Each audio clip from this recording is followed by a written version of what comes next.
Dear students, Hindi grammar chapter number 1, भाषा, लिपि और व्याकरण। भाषा वो है जिसके द्वारा हम अपने बातों को व्यक्त करते हैं।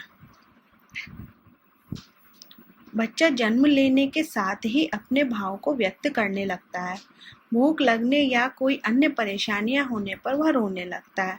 फिर थोड़ा बड़ा होने पर संकेतों द्वारा अपनी बातें कहता है या कोई अन्य ध्वनि प्रकट करके किसी निश्चित व्यक्ति या वस्तु की ओर संकेत करता है। आपने देखा होगा कि छोटा बच्चा जब उसे कोई परेशानी होती है तो वो रोता है, भूख लगती है तो वो रोता है, अगर उसे किसी को अपने पास बुलाना होता है तो भी वो रोता है। और आपने देखा होगा कभी जब उसे गोद में आना होता है तो वो अपने हाथों को फैलाकर बोलता है, इशारा करता है कि मुझे गोदी में ले लो। क्यों? क्योंकि वह बोल नहीं सकता, इसीलिए वो अपने भाव को संकेतों द्वारा व्यक्त करता है। चित्र देखिए। पहले चित्र में जो है बच्चे के पिता उसको खिलौना दे रहे हैं। दूसरे चित्र में बच्चा अपनी माँ को बोतल की तरफ इशारा कर रहा है। ठीक है, यहाँ बच्चा अपनी इच्छा संकेत द्वारा व्यक्त करता है और माता पिता उसकी बातों को समझ जाते हैं। इसे भाषा का सांकेतिक रूप कहते हैं। संकेतों द्वारा व्यक्त किए गए भाव या विचार सांकेतिक भाषा कहलाती है। फिर बच्चा जब थोड़ा बड़ा होता है, चलना व बोलना सीखने लगता है, तब वह अपने घर के सदस्यों से सुनकर बोलना सीखता है और बोलकर अपनी बातें परिवार वालों से कहता है। क्यों? क्योंकि उस समय जब बच्चा थोड़ा बड़ा हो जाता है तो वो बोलना शुरू कर देता है, तो वो अपनी बातों को कहना सीख जाता है। क्यों? क्योंकि वह अपने आसपास के लोगों को देखता है, जुल देखता है, कहते हुए देखता है कि वो किन शब्दों में बात कर रहे हैं। तो इसी तरीके से वो जो है बोलना सीख जाता है। फिर वो अपनी बात को बोलकर व्यक्त करता है। जैसे यहाँ वो अपने पिताजी से बातें कर रहा है इशारा करके गेट की तरफ, और यहाँ पर वो अपने फल की तरफ अपनी माँ से बात कर रहा है। ठीक है, अतः बच्चे द्वारा बातें बोलना समझना भाषा का मौखिक रूप है। भाषा के इस रूप को बोलकर अपनी बातें कही जाती हैं और दूसरों की बातें समझी जाती हैं। बोलकर कही गई और सुनकर समझी गई बातें मौखिक भाषा कहलाती हैं। ओके, नोट, सांकेतिक भाषा का अर्थ हमेशा स्पष्ट नहीं होता, इसीलिए इसे व्याकरण में स्थान नहीं दिया गया। इसे व्याकरण में स्थान इसलिए ही नहीं दिया गया है, हमारी व्याकरण में 2 ही भाषाओं का स्थान है, एक मौखिक भाषा और एक लिखित भाषा। ओके स्टूडेंट्स, अब देखिए इस चित्र में यह बच्चा लिख रहा है। ठीक है, यानी कि यह पत्र लिख रहा है। ये हमने कैसे जाना कि ये पत्र लिख रहा है? क्योंकि इसकी लिखाई हमारी यहाँ पर स्पष्ट हो रही है। फिर जब बच्चा पढ़ना लिखना सीख जाता है, वह अपनी बातें लिख कर कहता है और दूसरों की बातें पढ़कर समझता भी है। जैसे अब ये पत्र लिख रहा है तो कौन सी भाषा है? प्रिय अनुज, बहुत दिनों से तुम्हारा कोई समाचार नहीं मिला, मुझे वह चिंता हो रही है। नई जगह तुम्हारा मन लग गया होगा, घर कब आ रहे हो? दीपावली पर अवश्य आना, तुम्हारा बड़ा भाई अनु। उपयुक्त पत्र भाषा का लिखित रूप है। पत्र में लिखकर बातें व्यक्त की जाती हैं और पढ़कर समझी जाती हैं। लिखकर व्यक्त की गई और पढ़कर समझी गई बातें लिखित भाषा कहलाती हैं। ओके, समझ गए? जैसे हमने किसी को जो है बात तो बोलकर नहीं कहनी है, हमें लिखकर कहनी है, तो हम उस बात को एक कागज पर लिखकर उसको देंगे और वो उस बात को पढ़कर समझेगा, तो वो हमारी कौन सी भाषा है? लिखित भाषा। अपने भाव अथवा विचारों को व्यक्त करने के लिए जिस साधन की आवश्यकता होती है वह भाषा कहलाती है। ओके, भाषा के रूप। अब भाषा के 2 रूप होते हैं।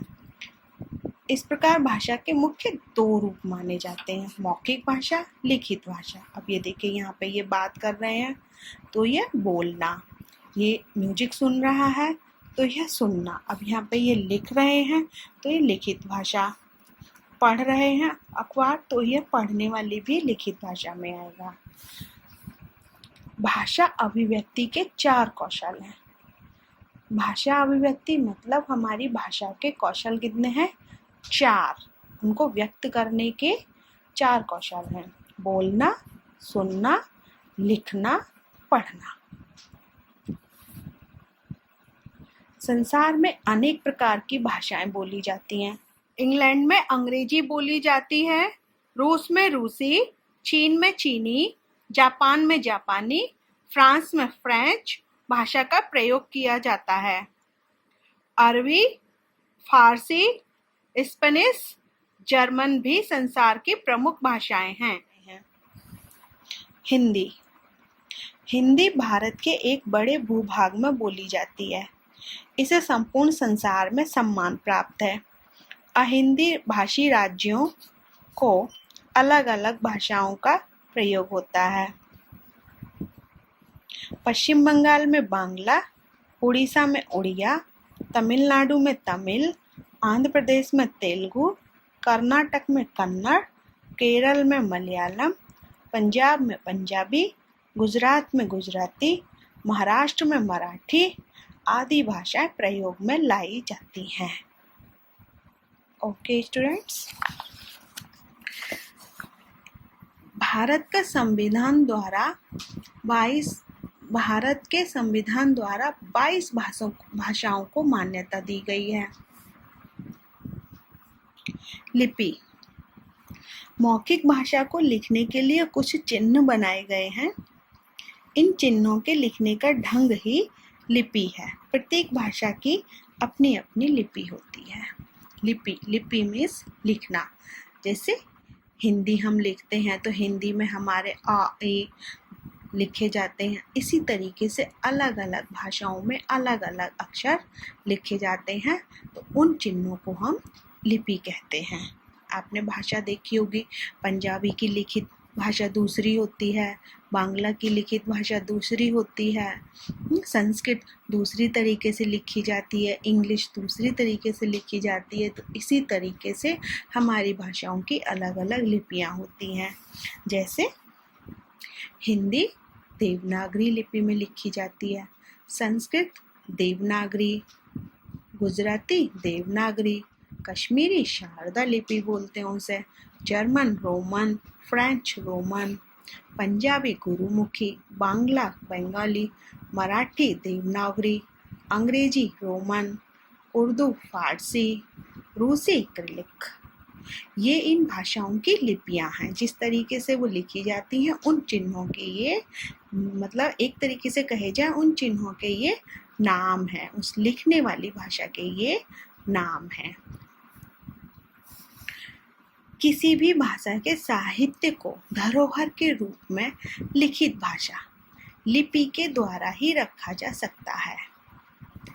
अब जैसे किसी भी भाषा के रूप में किसी भी भाषा के साहित्य को, जैसे कोई हमने कहानी लिखी, ज़्यादातर बच्चों कहानी आपने देखी होगी, इंग्लिश में देखी होगी, हिंदी में देखी होगी, है ना, संस्कृत में भी देखी होगी। तो ये जो कहानी हमें बहुत टाइम तक हमें रखनी है, तो उसे हम लिखित रूप में ही, लिखित भाषा के रूप में ही लिखेंगे। और लिखित भाषा की जो हमारी लिपि होती है, उस लिपि के द्वारा ही उसको सुरक्षित रखते हैं।